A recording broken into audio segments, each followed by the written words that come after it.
Good morning, everybody, and thank you for coming up early morning to join us here for another exciting session.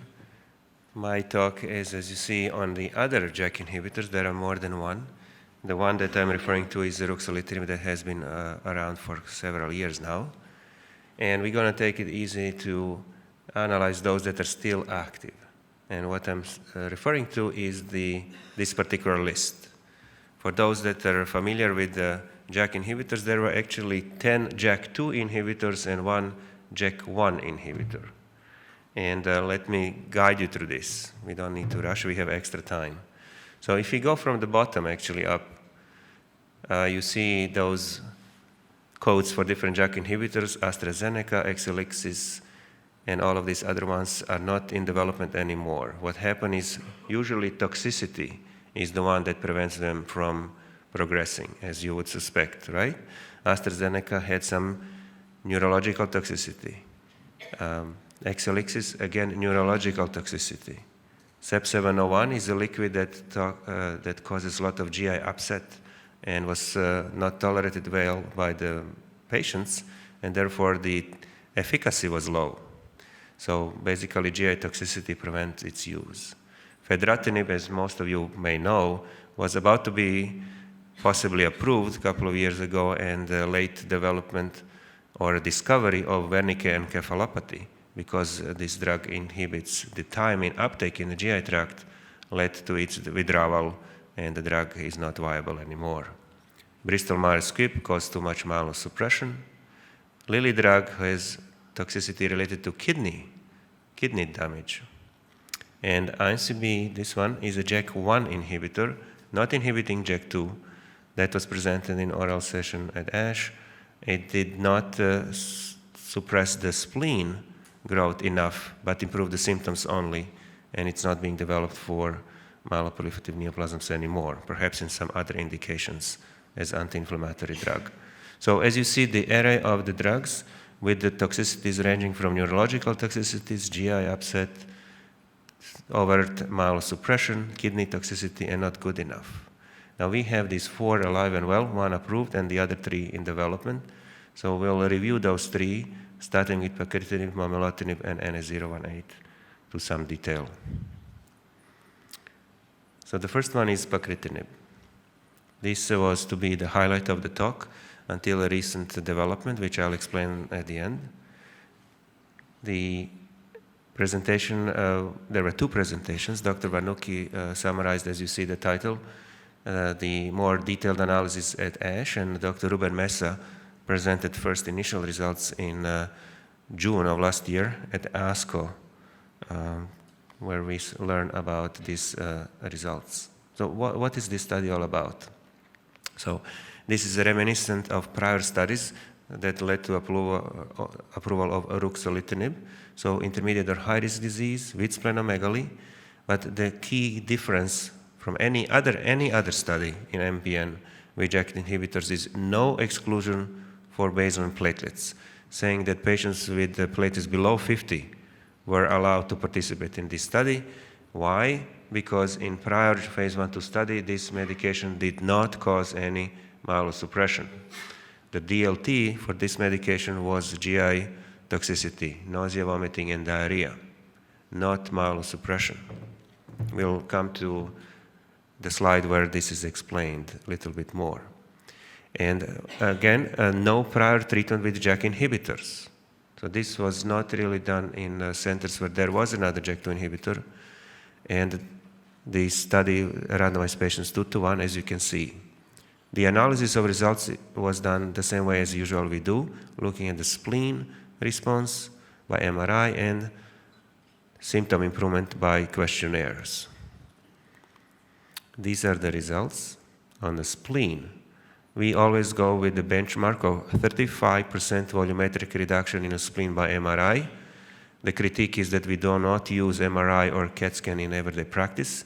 The correlation exists between, in some studies, of a 35 volumetric reduction in a spleen by MRI to about 50% reduction by palpation. So that's approximation. And in intent to treat analysis, as you see, the difference was 19% versus 14% 4.7. And what I show here is evaluable population of the patients that actually had the testing done. So there is obvious difference. Perhaps one would say not as good as ruxolitinib, but it is active and it is valuable medication, particularly for patients with the low platelets, which was actually the theme for possible approval of this drug later on. At the same time, there was a good improvement in the symptoms. This is in the lower part of the slides, 24.5% versus 6.5% for ruxolitinib versus best available therapy. Again, no JAK inhibitor in control arm, no JAK inhibitor in prior therapy on these patients. Now, symptomatic control in more detail is shown here. This is for different symptoms that are listed on the top, and in blue, going down, and down is better, are data for pacritinib versus best available therapy. As you can expect from JAK inhibitors, they do control symptoms very well. And this is interesting here. The difference between this drug and the other drug is in no myelosuppression. This is patients with baseline platelet numbers below 50. These patients are not subject to any other study with JAK inhibitors. That's very a valuable group of patients for this drug. As you see, the platelet numbers, and blue is the pacritinib treated group. They do not go down. It appears actually that they may increase. The subgroup analysis of patients with platelets below 50 contains few patients, 32 versus 16. Perhaps p-value is not significant, but you can see actually what those numbers are.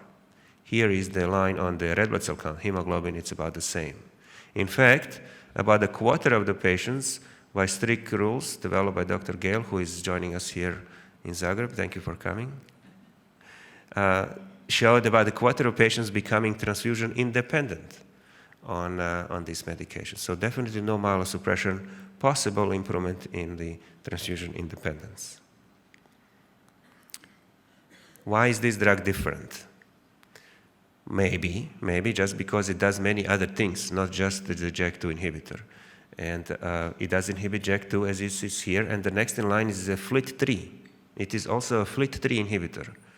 And it has been studied in acute myeloid leukemia, but the insignificance of this for today's discussion is that it is possible that the dose-limiting toxicity, the GI toxicity, is actually related to its FLT3 inhibition.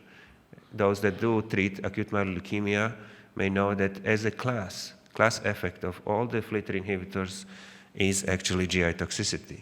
And that appears to be the case here. It's inhibiting FLT3, it's causing GI toxicity. Now, why would improve the red blood cell count? Possibly because on the last on the list is IRAK1. That's another kinase that appears to be important for erythropoiesis, and maybe that has to do something with improvement in a red blood cell count. These are all just hypotheses, nothing really proven.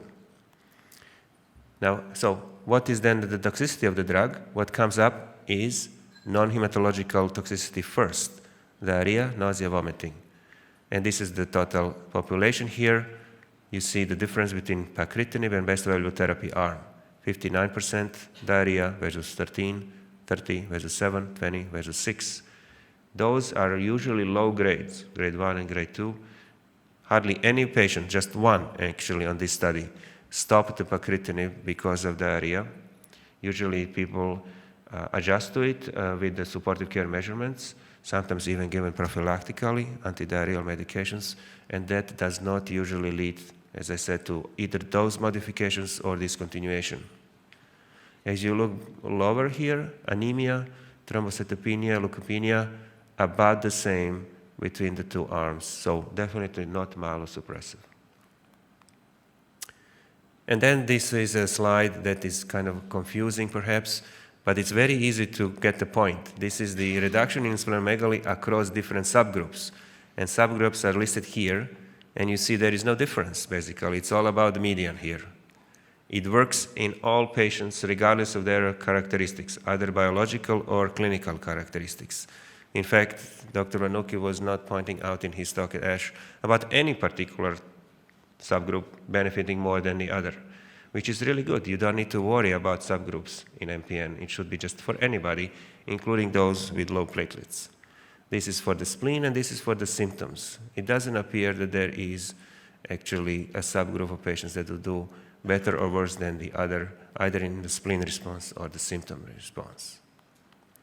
And so, therefore, we were, and we still maintain our enthusiasm about this drug, because we can say that treatment, as you see the first bullet, is effective across the board for spleen reduction and for symptom reduction, irrespective of basal characteristics. I think that's the key for this medication.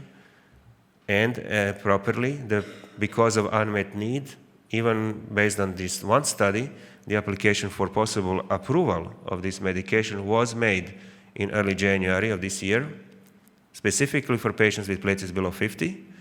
Unfortunately, 1 month after that, as it says here in the last bullet, the FDA put on hold, a clinical hold on the further testing of this medication, as it was stated that there was excess mortality on pacritinib therapy, which we don't know yet in detail what exactly happened, how many patients, what are the real data, we don't know.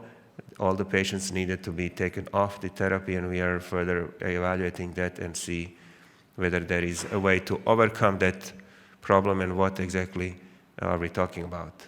Of note, there is another study, a phase 3 study, that was underway at that time called PARSIS-2 for patients with low platelets, specifically for patients with platelets below 100, that did accrue all the patients. It was randomized, another randomized phase 3 study.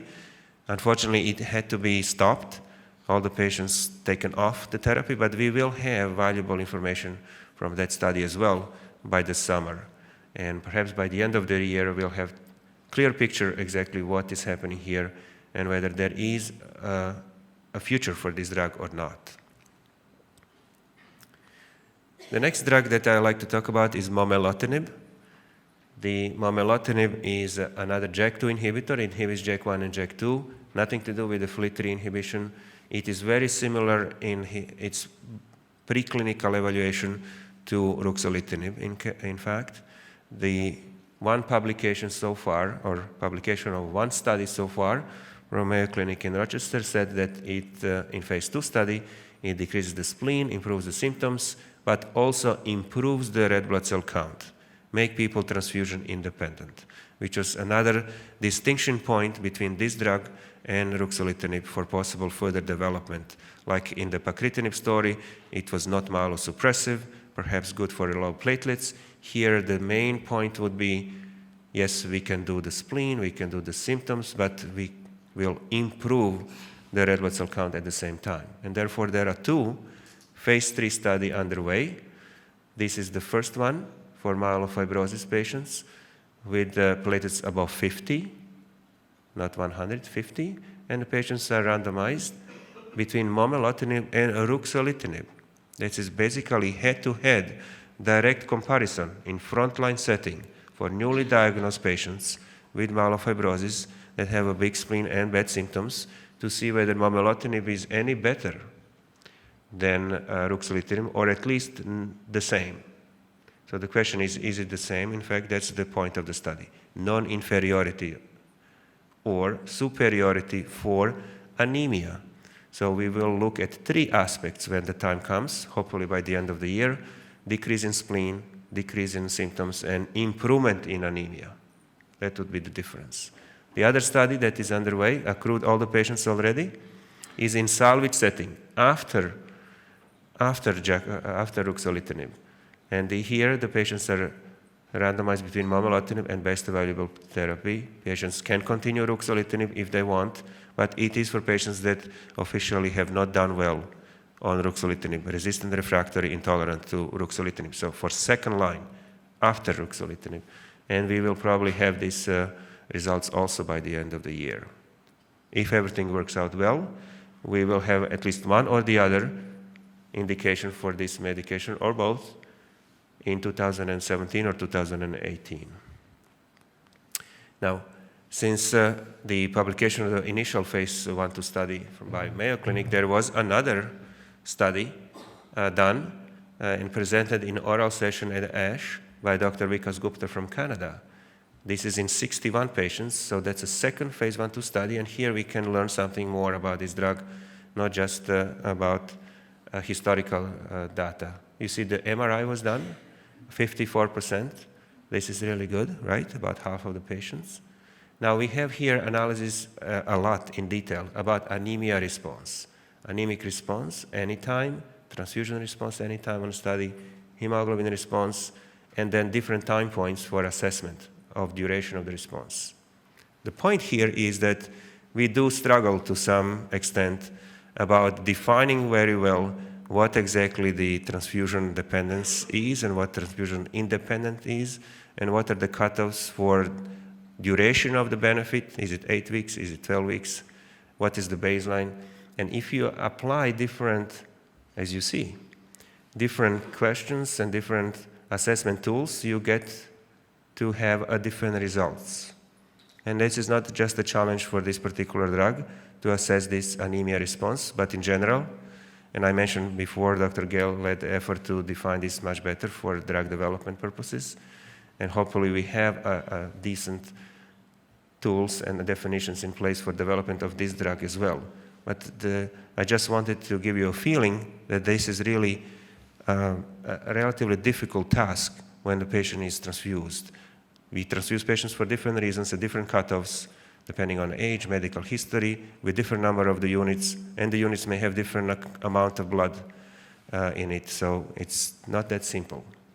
The symptoms do improve on this therapy, as its last bullet, by 50% rather quickly. Now, why would this drug improve the red blood cell count? And it is myelosuppressive otherwise for the platelets, about 30% the reduction in the platelets. The point of the Dr. Gupta presentation was actually to try to understand why would this drug do anything different than otherwise the JAK2 inhibitors would do. How come discordance between some suppression of the platelets, not terrible, and some improvements in the red blood cell count? So, complicated table, trying to pinpoint without a real clear answer.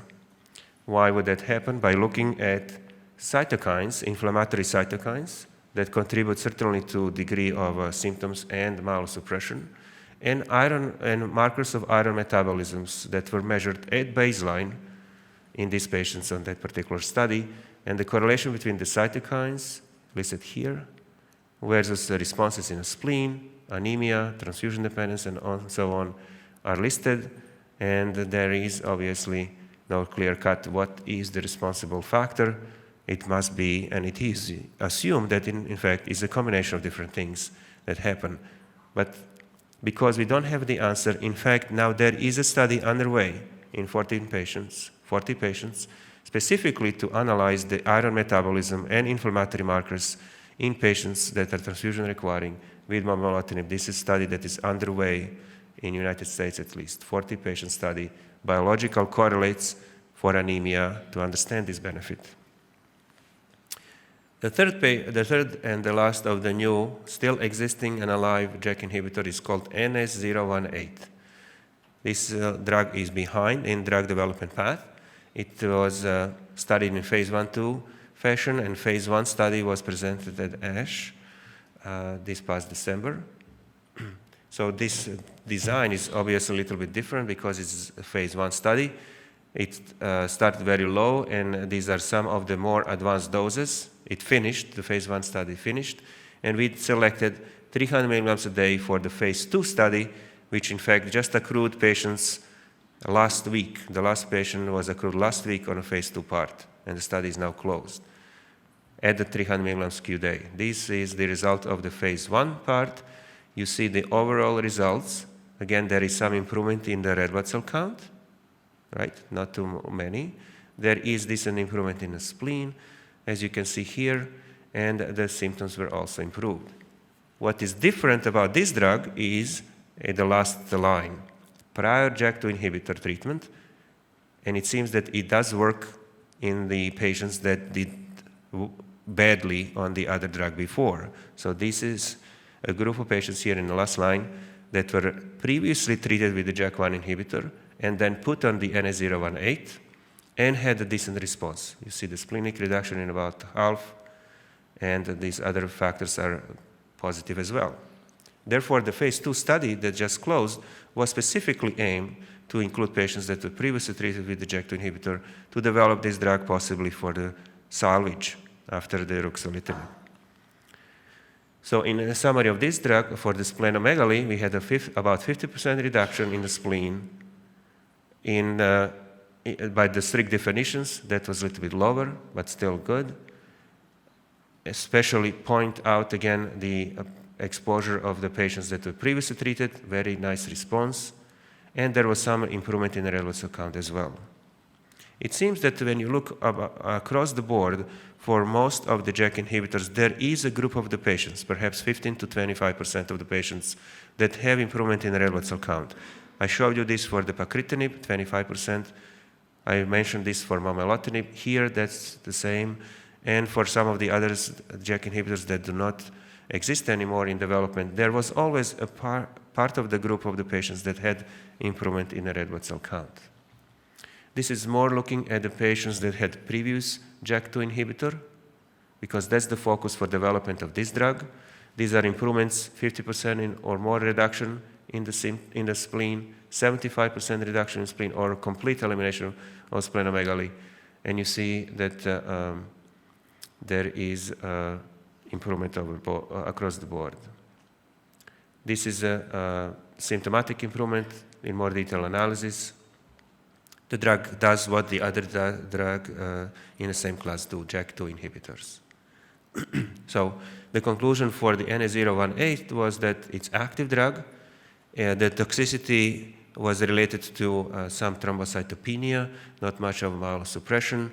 There was some dizziness, and that issue about neurological toxicity that was also described for some other drugs stands unresolved. Why would JAK2 inhibitors cause any dizziness or peripheral neuropathy is not known, apart from the fedratinib that caused thiamine deficiency and Wernicke encephalopathy. And because of that, 300 milligrams daily was shown and chosen for the phase 2 study. Phase 2 study accrued. We're going to probably have the results of this expansion phase 2 cohort by the time of ASH this year. And it seems to me, now that we reviewed all these three drugs, that the ASH this year will be discovery for us which of the three remaining drugs are worth pursuing anymore. Whether it's pacritinib that has to overcome FDA hurdle, whether it's momelotinib in frontline or second setting for approval, or is it NA018 for a second line, good enough to be further developed. Unfortunately, from the 10 JAK inhibitors, we have only one that is approved. It's a very good drug, but we certainly need more, and I hope that one of the three here will actually live to expectations and be approved, so we have more than one option. Where are we moving? This is my last slide. Beyond the single agent use of JAK inhibitors, we are certainly exploring a lot of many different combinations. And ruxolitinib being the only one approved, you can then easier combine that one, commercially valuable medication, with any other drug. So I put here all the combinations that were presented based on ruxolitinib as a backbone for patients with MPN, for you to get a sense where are we going. And in red colors are those commercially valuable medications that can be combined with ruxolitinib, and in green color are two investigational agents that were combined with ruxolitinib. And in addition to myelofibrosis, we had here combination of pegylated interferon with ruxolitinib in PV. Here there was a 5-azacitidine or Vidasa combination with ruxolitinib in overlap syndromes. And here it was a combination with panobinostat. Why am I highlighting these three? These are promising results from here, here, and here. The others were negative results. These studies stopped. So this ASH was not a very happy ASH for MPN. We did not have too many good news from clinical studies. The combination with danazol was stopped. Dr. Ruber Messa was leading that. Pomalidomide in Germany didn't show much of activity, and these two as well. There were too much toxicity from these investigational agents for patients to enjoy the benefit. So promising results only on these three so far, and the question is whether even the panobinostat combination will continue, because people stop therapy too early versus ruxolitinib alone. So this is where we are with the single agent use, new JAK inhibitors and combination studies at the moment. We'll see what happens next at the next ASH, where most of the discoveries are usually presented. So I thank you very much for your attention, and hopefully we'll discuss this later in detail.